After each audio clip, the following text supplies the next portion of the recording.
जय माता दी। ओम साईं काल का। चैत्र नवरात्रि की आप सभी को बहुत बहुत शुभकामनाएँ। आज मैंने क्या किया, सुबह मैं उठी जल्दी और घर में तो आप सभी जानते हैं कितना सारा काम होता है, तो बहुत बिज़ी दिन था। और फिर नवरात्रों की तैयारियां भी करनी थी, माँ की पूजा भी करनी थी। मैंने सारा काम जल्दी जल्दी किया और अब मैं माँ की पूजा कर रही हूँ। तो ज़्यादा कुछ तो नहीं कर पाई इस बार, क्योंकि पहले से ही घर में कुछ फंक्शंस हैं, यानी कि घर में शादी है, तो बहुत ही बिज़ी दिन चल रहा है।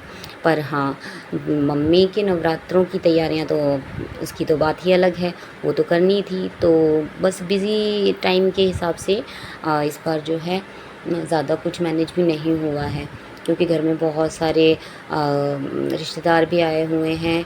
तो ऐसे में फिर हमारी पूजा पाठ में थोड़ी-सी विघ्न बाधा भी आ जाती है, क्योंकि रिश्तेदार जो होते हैं तो फिर वो तरह-तरह की ये मतलब आना-जाना, तो बहुत कुछ मैनेज करना पड़ता है।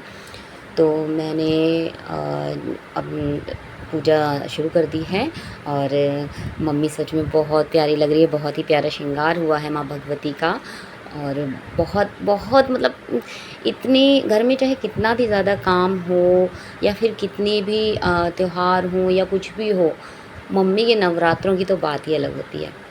माँ की पूजा, सेवा, अर्चना करना, उससे बढ़कर तो शायद ही मेरे जीवन में शायद ही और कोई त्योहार या कोई फंक्शन होता हो।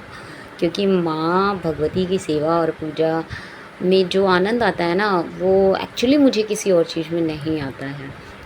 तो मैंने जल्दी-जल्दी मम्मी की पूजा कर ली, क्योंकि मैं नहीं चाहती हूँ इस समय कि मेरी पूजा पाठ के समय पे कोई भी मेरे कमरे में आए, यानी कि मंदिर के में आए, क्योंकि बीच में किसी की टांग अड़ाना या फिर शोर-शराबा चिल्लाना, ये सब मुझे बिल्कुल भी पसंद नहीं है। ख़ास करके पूजा के टाइम पे मैं माँ की पूजा बिल्कुल शांत से करना पसंद करती हूँ, बिल्कुल आराम से, यानी कि उस समय मुझे किसी की भी चिक-चिक नहीं चाहिए होती है। फाइनली आप लोगों के साथ भी ऐसा ही होता होगा। अ, मेरे साथ तो ऐसा ही होता है, क्योंकि जितना भी शांत रह के हम माँ की पूजा करते हैं, उतना ही ज़्यादा मज़ा आता है।